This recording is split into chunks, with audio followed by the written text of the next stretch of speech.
이번 분석을 시작하기에 앞서 투자 판단의 최종 책임은 투자자 본인에게 있다는 점을 명확히 말씀드립니다.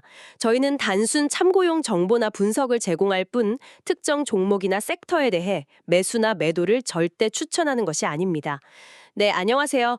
오늘 저희가 함께 깊이 파고들 기업은 First Citizens Bancshares, 티커 심볼로는 FCNCA입니다. 아시는 분들은 아시겠지만 최근에 월스트리트 예상을 아주 훌쩍 뛰어넘는 인상적인 3분기 실적을 발표하면서 시장의 주목을 상당히 받고 있습니다. 주가도 좀 움직이는 것 같고요. 네, 맞습니다.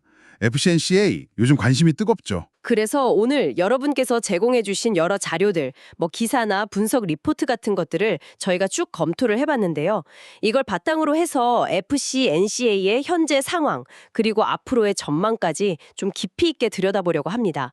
특히 이번 분석에서는요, 그냥 실적 좋았다, 여기서 끝나는 게 아니라 이 견고해 보이는 실적 이면에 혹시 숨어 있을지 모르는 그런 잠재적인 위험 요인들까지 좀 균형 잡힌 시각으로 살펴보는데 목표를 두고 있습니다. 네, 아주 중요한 접근이라고 생각합니다. 왜냐하면 FCNCA 작년에 그 실리콘밸리 은행 SVB죠. 그걸 인수하면서 정말 극적인 외형 성장을 이뤘거든요. 근데 뭐랄까 몸집이 갑자기 확 커지다 보니까 동시에 이 관리해야 할 위험 부담, 특히 신용 위험에 대한 시장의 우려도 같이 커지고 있는 그런 상황입니다. 그래서 오늘 저희는 이 성장이라는 밝은 면과 또 이면에 있는 위험이라는 그림자, 이 두 가지 측면을 좀 면밀하게 같이 검토하면서 여러분의 이해를 돕는 데 집중하겠습니다. 좋습니다. 그럼 가장 먼저 시장을 깜짝 놀라게 했던 그 3분기 실적부터 한번 자세히 짚어보죠. 정말 기대치를 크게 웃돌았어요. 그야말로 어닝 서프라이즈였죠. 네, 왔습니다. 한마디로 표현하면 그냥 시장의 기대를 훨씬 뛰어넘는 아주 강력한 실적이었다. 이렇게 말씀드릴 수 있겠습니다. 구체적으로 보면 조정 후 주당 순이익, 우리가 보통 EPS라고 부르는 거 있잖아요. 네네, EPS. 그게 44.62달러를 기록했습니다. 근데 이게 어느 정도냐면 시장 분석가들이 예상했던 평균치가 41.51달러였거든요. 41달러대 예상했는데 44달러가 넘게 나온 거군요. 그렇죠. 예상치보다 무려 7.5%나 더 높게 나온 겁니다. 매출 역시 마찬가지였어요. 예상치가 한 22억 2천만 달러 정도였는데 실제로는 22억 5천만 달러를 기록하면서 이것도 예상으로 뚫었습니다. 이야, 이익률이나 매출 양쪽 다 시장 기대를 넘어섰네요. 네, 그래서 이게 단순히 그냥 숫자가 좋았다 이걸 넘어서서요. 작년에 그 SVB 인수하고 나서 사실 시장 일각에서는 저 큰 은행을 제대로 관리하고 수익을 낼 수 있을까 하는 약간의 의구심 같은 게 있었거든요. 아무래도 그렇죠. 워낙 큰 인수였으니까요. 네, 근데 이번 실적이 그런 우려를 상당 부분 해소시켜주는 그런 결과였다고 평가할 수 있습니다. FSKC의 수익 창출 능력을 확실히 보여준 거죠. 단순히 숫자가 좋았던 걸 넘어서 내용 면에서도 시장의 우려를 좀 잠재울 만한 그런 탄탄함이 있었다는 말씀이시군요. 그럼 구체적으로 어떤 점들이 이런 좋은 실적을 가능하게 했을까요? 그 핵심 동력들을 좀 짚어주시죠. 네, 몇 가지로 요약해 볼 수 있겠습니다. 우선 첫 번째는요, 은행의 핵심 수익성을 보여주는 지표죠. 순이자 마진, NIM이라고 합니다. Net Interest Margin. 네, NIM, 은행 수익성의 기본이죠. 그렇죠. 이 NIM이 3.26%로 아주 안정적인 수준을 유지했다는 점입니다. 이 NIM이라는 게 결국 은행이 가진 자산을 굴려서 얼마나 효율적으로 이자 수익을 내느냐 이걸 보여주는 건데요. 이게 안정적이었다는 건 요즘처럼 기준금리가 막 오르락내리락하고 변동성이 크잖아요. 이런 환경 속에서도 FCNCA가 대출 자산이랑 예금 부채, 이 자산 부채 관리를 아주 효과적으로 잘 하고 있다. 이런 긍정적인 신호로 해석할 수 있습니다. 금리 변동성 속에서도 마진 관리가 잘 되고 있다는 거군요. 네, 그 결과로 실제로 벌어들인 총 이자 이익, 그러니까 순이자 이익, NII, Net Interest Income이라고 하죠. 이것도 17억 3천만 달러를 기록하면서 시장 기대치를 넘어섰습니다. 오, NII도 좋았군요. 그럼 첫 번째 동력은 안정적인 마진 관리. 또 다른 동력은 뭐가 있을까요? 두 번째 동력은 대차대조표, 즉 자산과 부채 규모 자체가 꾸준히 성장했다는 점입니다. 3분기 말 기준으로 보면 총 대출 잔액이 전분기보다 2.5% 늘어나서 1,447억 6천만 달러를 기록했고요. 대출도 늘고 예금은요? 예금도 마찬가지로 늘었습니다.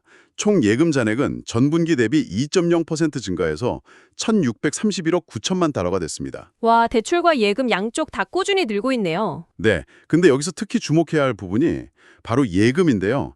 이게 무려 7분기 연속으로 증가세를 이어가고 있다는 점입니다. 7분기 연속이요? 그건 꽤 의미가 있겠는데요? 그렇죠. 거의 2년 가까이 예금이 계속 늘고 있다는 건데 이건 고객 기반이 아주 안정적으로 확대되고 있다는 의미로 볼 수 있고요. 특히 작년에 인수한 그 SVB의 커머셜 뱅킹 부문, 그러니까 기업금융 쪽이죠. 이쪽이 예금 증가에 상당히 큰 역할을 했습니다. 아, SVB 인수 효과가 예금 쪽에서도 나타나고 있는 거군요. 정확합니다. SVB 인수가 단순히 그냥 덩치만 키운 게 아니라 실질적인 시너지 효과를 내면서 성장 동력으로 작용하기 시작했다는 구체적인 증거라고 할 수 있겠습니다. 그렇군요. 은행 입장에서 예금이 꾸준히 늘어난다는 건 안정적인 자금 조달 기반이 마련되는 거니까 매우 중요하겠네요. 자, 그럼 실적 좋고 성장성도 확인됐고 다음으로 중요한 게 재무 건전성 아니겠습니까? 은행이 얼마나 튼튼한가 하는 부분인데 예를 들면 자본 비율 같은 것들은 좀 어떤가요? 아주 중요한 포인트를 짚어주셨습니다. 은행의 재무 건전성을 보여주는 여러 지표가 있지만 가장 핵심적인 것 중 하나가 바로 보통주 자본 비율, CET1 비율입니다. Common Equity Tier 1 Ratio. 네, CET1, 위기 대응 능력을 보여주는 지표죠. 맞습니다. 이 CET1 비율이 높을수록 은행이 예상치 못한 손실이 발생했을 때 그건 흡수할 수 있는 자본 여력이 충분하다는 뜻인데요. FCNC의 3분기 말 기준 CET1 비율이 무려 11.65%를 기록했습니다. 11.65%면 규제 기준이 보통 어느 정도 수준인가요? 금융당국이 요구하는 규제 기준이 있는데 그걸 훨씬 웃도는 아주 강력한 수준이라고 보시면 됩니다. 아, 상당히 높은 수준이군요. 네. 쉽게 말해서 만약에 앞으로 경제 위기나 어떤 금융시장 충격 같은 게 발생하더라도 FCNCA는 그걸 충분히 흡수하고 버텨낼 수 있는 치력을 갖췄다. 이렇게 해석할 수 있는 거죠. 그리고 이건 단순히 그냥 안정성 확보 차원을 넘어서는 의미도 있습니다.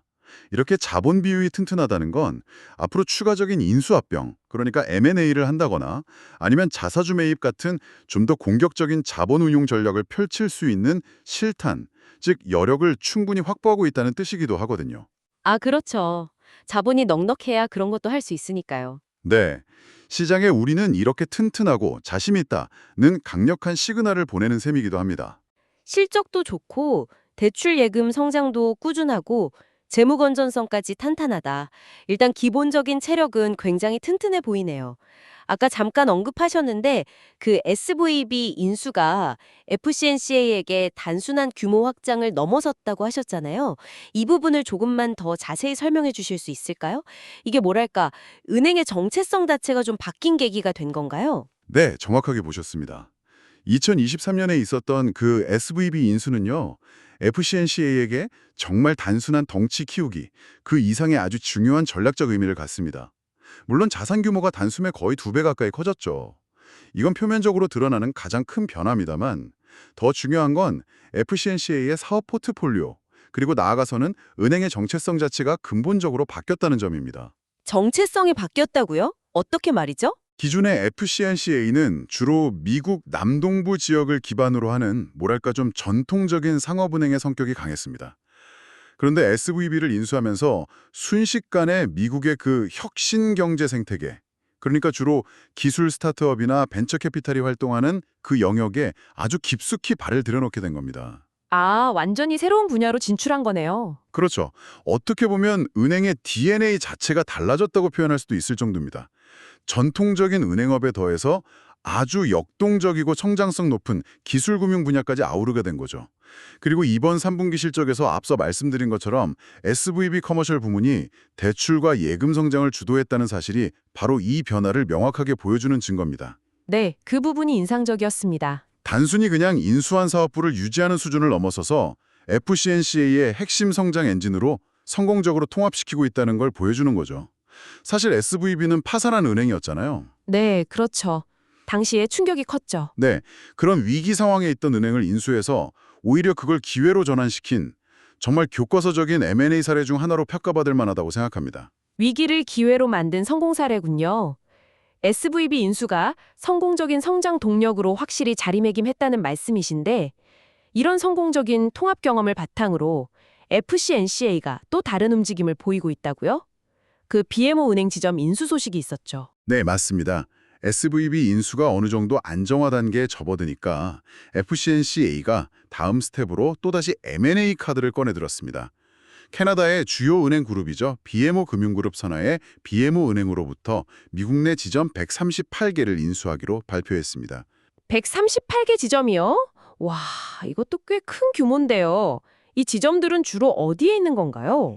이 지점들은 주로 미국 중서부나 대평원 그리고 서부 지역 쪽에 분포되어 있습니다.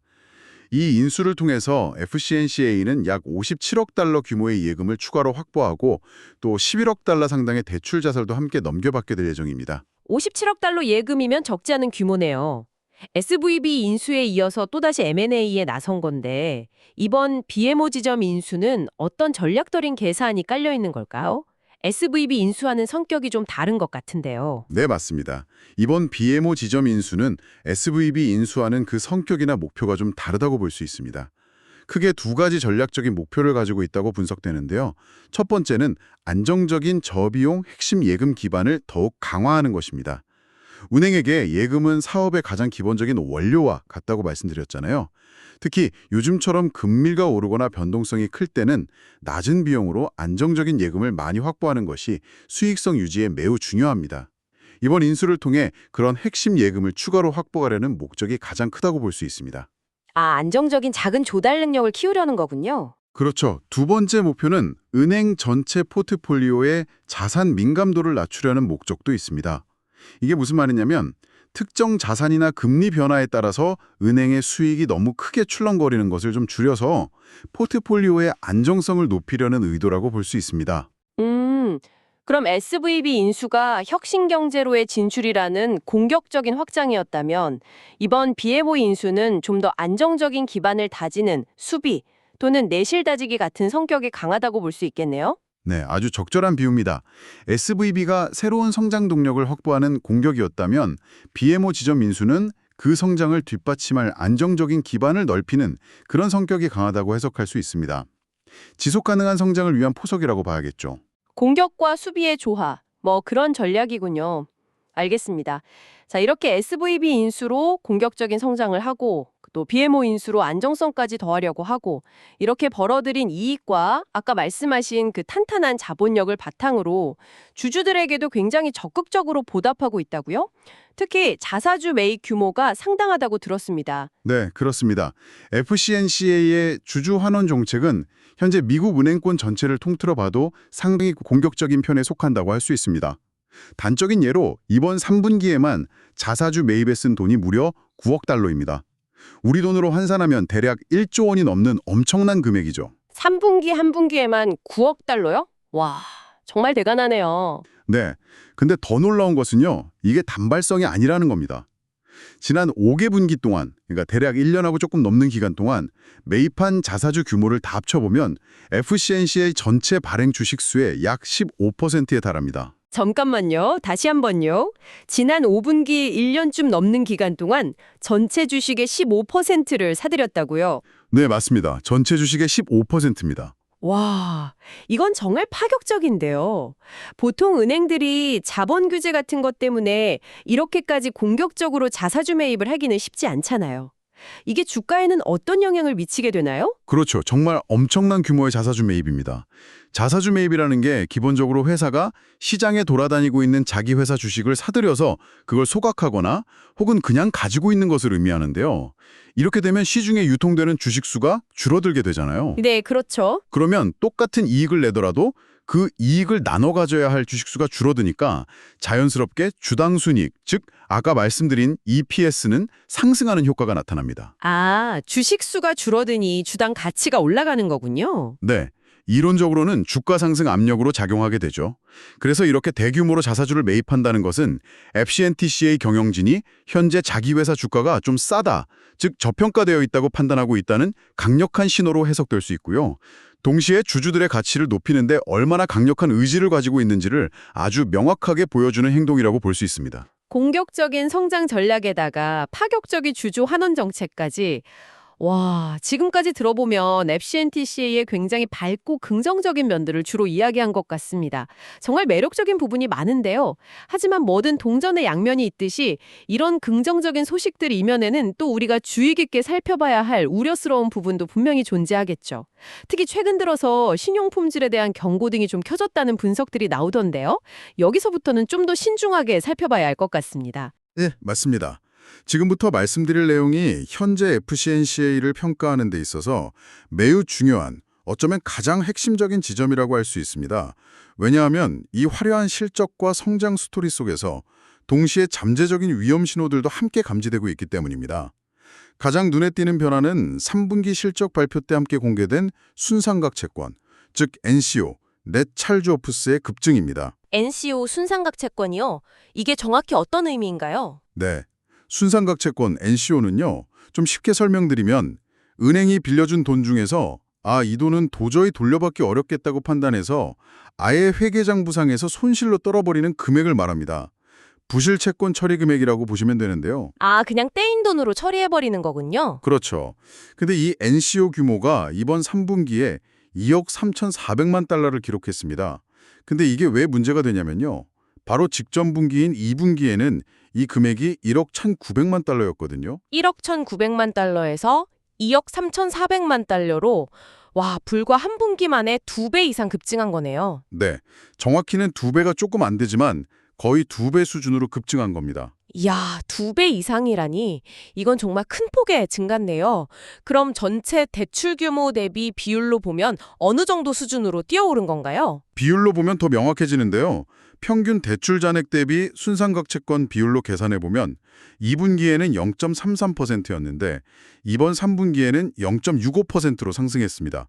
비율 역시 거의 2배로 뛴 거죠. 0.33%에서 0.65%로 이건 확실히 좀 우려스러운데요?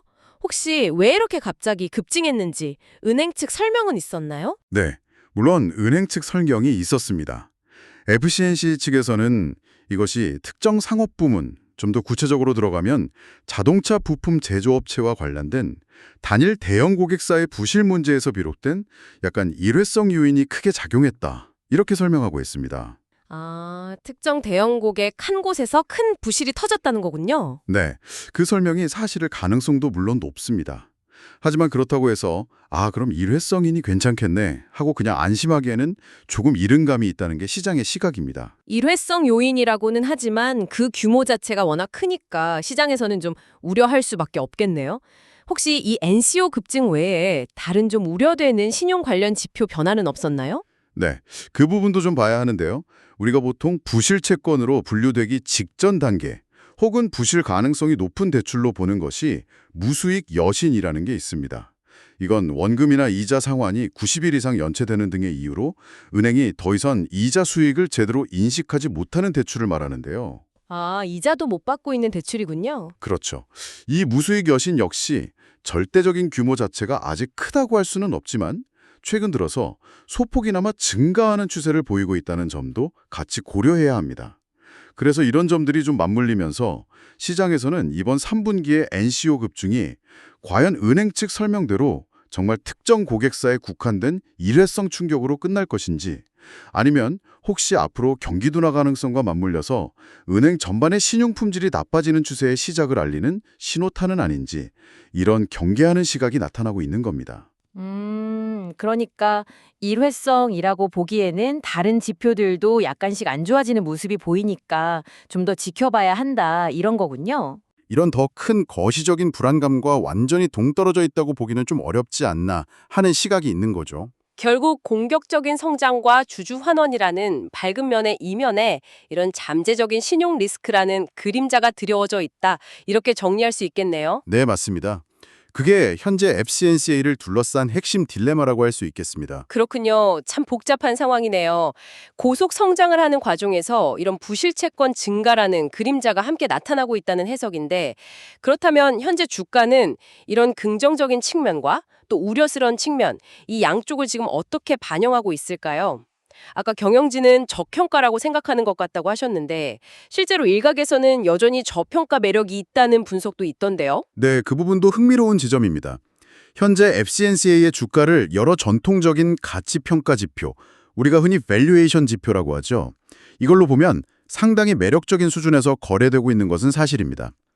대표적으로 주가 수익 비율, PE 비율이라는 게 있잖아요. 기업이 벌어들이는 순이익 대비 주가가 몇 배인가를 보여주는 건데 이게 현재 약 10배 수준입니다. P 10배면 은행 업종에서는 어느 정도 수준인가요? 이게 동종의 다른 미국 지역은행들 평균과 비교해보면 현저히 낮은 수준입니다.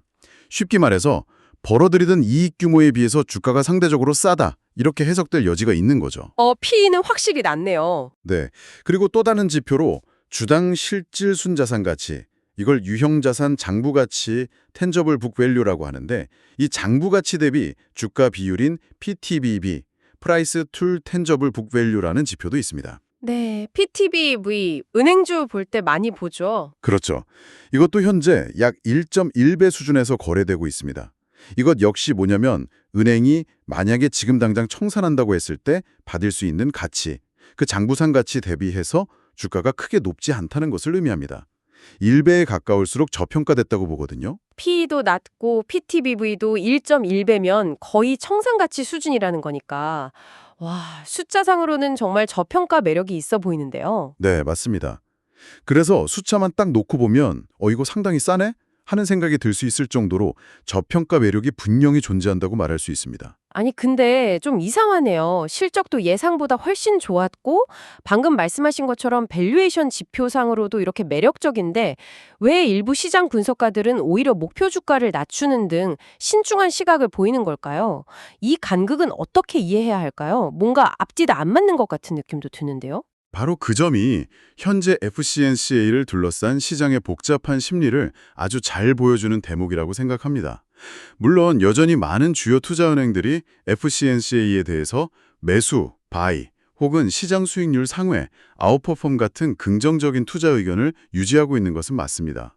하지만 동시에 최근에 파이퍼 샌들러나 KBW, 키프 브리어텐 우즈 같은 은행 전문 분석기관, 그리고 골드만삭스 같은 몇몇 주요 투자은행들이 FCNCA의 목표 주가를 하향 조정한 것도 사실입니다. 목표 주가를 낮췄다는 건 결국 현재의 저평가 매력이나 좋은 실적보다는 다른 요인, 아마도 미래에 대한 불확실성을 더 크게 보고 있다는 신호일 텐데요.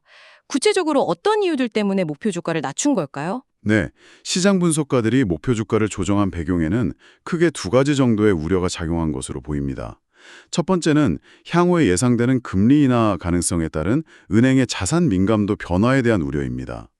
아시다시피 최근 미국에서는 금리 인상 사이클이 거의 마무리되고 앞으로는 오히려 금리가 내려갈 수 있다는 전망이 나오고 있잖아요. 네, 그렇죠. 금리 인하 기대감이 있죠. 근데 일반적으로 금리가 하락하는 국면에 접어들면 은행의 예대 마진, 즉 예금 금리와 대출 금리 차이에서 오는 이익이 축소될 가능성이 있습니다. 특히 FCNCA는 SVB 인수를 통해서 자산 구성이 크게 변했기 때문에 이러한 금리 하락기에 수익성이 얼마나 둔화될지에 대한 불확실성이 좀 있다는 거죠. 분석가들이 이런 부분을 좀 보수적으로 본 것 같습니다. 아, 금리 내려가면 마진이 줄어들 수 있으니 그 영향을 좀 미리 반영했다는 거군요. 네, 그럴 가능성이 있고요. 두 번째 이유는 역시 앞서 계속해서 강조했던 그 잠재적인 신용 품질 악화 가능성입니다. 3분기에 나타났던 그 NCO 급증이 정말 은행 설명대로 일회성 이벤트로 끝날 것인지 아니면 혹시 이게 구조적인 문제의 시작을 알리는 것인지 아직은 명확하지 않다는 거죠. 아직은 좀 더 지켜봐야 한다는 거네요. 그렇죠. 미래의 경기 상황이 어떻게 될지, 또 차주들의 상환 능력이 어떻게 변할지 불확실하기 때문에 분석가들 입장에서는 좀 더 보수적인 관점에서 미래 이익 추정치를 조정하고 그에 따라서 목표 주가도 조금 낮춘 것으로 해석할 수 있습니다. 결국 정리하면 현재의 견고한 실적과 매력적인 밸류에이션이라는 긍정적인 면이 분명히 있지만 동시에 미래의 거시경제 환경 변화나 잠재적 신용 리스크라는 안개에 대한 경계심이 함께 작용하면서 주가나 시장의 평가에 반영되고 있는 상황이다. 이렇게 볼 수 있겠습니다. 자, 지금까지 FCNCA에 대해서 정말 다각도로 깊이 있게 살펴봤습니다. 이제 한번 정리를 좀 해볼까요? 우선 위기 상황이었던 SVB 인수를 성공적으로 마무리하면서 극적인 성장 동력을 확보했다는 점, 그리고 이걸 바탕으로 견고한 이익을 실제로 만들어내고 있다는 점, 또 여기서 그치지 않고 공격적인 주주 환원 정책을 펴는 동시에 BMO 지점 인수 같은 추가적인 성장 전략까지 추진하면서 어떤 선순환 구조를 만들어가고 있다는 점, 이런 부분들은 분명 FCNCA의 강력한 강점으로 평가해야 할 것 같습니다. 특히 이번 3분기 실적이 이러한 전략이 잘 작동하고 있다는 가능성을 어느 정도 입증해 주었고요. 네, 맞습니다. 특히 그 어려운 시기에 어떻게 보면 금융 시스템 안정화에도 기여하면서 SVB라는 큰 덩치를 성공적으로 통합하고 그걸 또 비교적 단기간 내에 핵심 성장 엔진으로 변모시킨 경영 능력은 정말 인상적이라고 평가할 수 있습니다. 위기를 기회로 만든 아주 대표적인 사례로 꼽을만 합니다.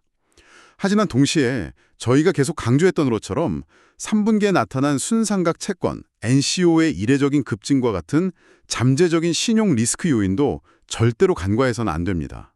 물론 은행 측에서는 일회성 요인의 영향이 크다고 설명하고는 있지만 이것이 과연 추세적인 악화로 이어지지 않는지는 앞으로 최소한 몇 개 분기 동안은 아주 면밀히 지켜봐야 할 핵심 변수라고 생각합니다. 결국 현재 시점에서 FCNCA에 대한 평가는요, 입증된 성장 전략과 매력적인 밸리에이션이라는 아주 긍정적인 측면과 거시경제의 불확실성 및 잠재적 신용 리스크라는 우리가 주의 깊게 관찰해야 할 부정적인 측면, 이 두 가지 사이에서 균형점을 어떻게 찾아갈 것인가의 문제로 요약될 수 있을 것 같습니다. 성장과 위험 사이의 균형점이군요. 네, 그래서 투자자 여러분 입장에서는 이 두 가지 측면을 모두 충분히 고려한 좀 신중한 접근이 필요해 보입니다. 그렇다면 저희 방송을 듣고 계신 여러분께서 앞으로 FCNCA의 주가 흐름이라든지 혹은 경영 상황을 지켜보실 때 특별히 어떤 부분에 좀 초점을 맞춰서 관찰하면 좋을까요? 핵심적인 관전 포인트를 몇 가지 짚어주시죠. 네, 크게 두 가지 정도를 중점적으로 보시면 좋겠다고 말씀드리고 싶습니다. 첫 번째는 새로 인수한 그 BMO 지점들의 통합 과정입니다. 앞서 성공 사례로 꼽았던 SBB 인수 때처럼 이번에도 시너지를 잘 내면서 순조롭게 통합될 수 있을지, 특히 예금 확보 목표를 잘 달성하는지, 그리고 또 인수 과정에서 발생하는 비용들을 효율적으로 잘 관리하는지, 이런 부분들을 확인하는 것이 중요합니다. 인수 발표는 쉽지만 그걸 성공적으로 통합해서 실제 성과로 연결하는 것은 또 다른 차원의 문제거든요. 네, 그렇죠. 통합이 중요하죠. 두 번째는 역시나 계속 말씀드렸던 신용 품질 관련 지표들의 추이입니다. 매 분기 실적 발표 때마다 나오는 그 순상각 채권, NCO 규모와 무수익 여신, 너네크루얼 론수 규모가 어떻게 변화하는지를 아주 면밀히 추적해야 합니다. 3분기에 그 NCO 급증이 정말 일회성 해프닝으로 마무리되고 다시 안정화되는 모습을 보이는지, 아니면 혹시 다른 부문으로 부실이 확산되거나 전반적인 악화 추세가 나타나는 것은 아닌지를 확인하는 것이 향후 FCNCA가 직면할 수 있는 리스크를 가늠하는 가장 핵심적인 열쇠가 될 것입니다. BMO 통합 과정과 신용지표 추이, 이 두 가지를 꼭 기억해야겠네요. 자, 오늘 FCNC의 분석을 마무리하면서 여러분께 이런 질문을 한번 던져보고 싶습니다. 오늘 살펴본 FCNC의 사례처럼 대형 인수를 통해서 단기간에 폭발적으로 성장하는 금융기관들은 필연적으로 그 다음 단계의 성장통이랄까요? 아니면 새로운 종류의 도전 과제에 직면하게 되는 것 같습니다. 그렇다면 이러한 금융기관들이 마주하게 될 다음 도전 과제는 구체적으로 무엇일까요? 그리고 그 과정에서 필연적으로 발생하는, 예를 들어 인수한 조직을 통합하는 과정에서의 운영 리스크라든지 혹은 예상치 못했던 신용 리스크의 증가 같은 문제들은 또 어떻게 효과적으로 관리되어야 할까요? 단순히 덩치를 키우는 것을 넘어서 어떻게 하면 질적인 성장과 리스크 관리를 조화롭게 이루어낼 수 있을까 하는 이 복잡한 방정식을 풀어가는 과정에 대해서 한번 고민해 보시는 것도 오늘 다룬 FCNCA라는 개별 기업을 넘어서 금융산업 전체를 이해하는 데 상당히 흥미로운 관점을 제공해 줄 수 있지 않을까 생각합니다. 다시 한번 말씀드리지만 투자 판단의 최종 책임은 투자자 본인에게 있다는 점을 명확히 말씀드립니다. 저희는 단순 참고용 정보나 분석을 제공할 뿐 특정 종목이나 섹터에 대해 매수나 매도를 절대 추천하는 것이 아닙니다. 항상 여러분의 성공 투자를 기원합니다. 내용이 좋으셨다면 구독, 좋아요 부탁합니다.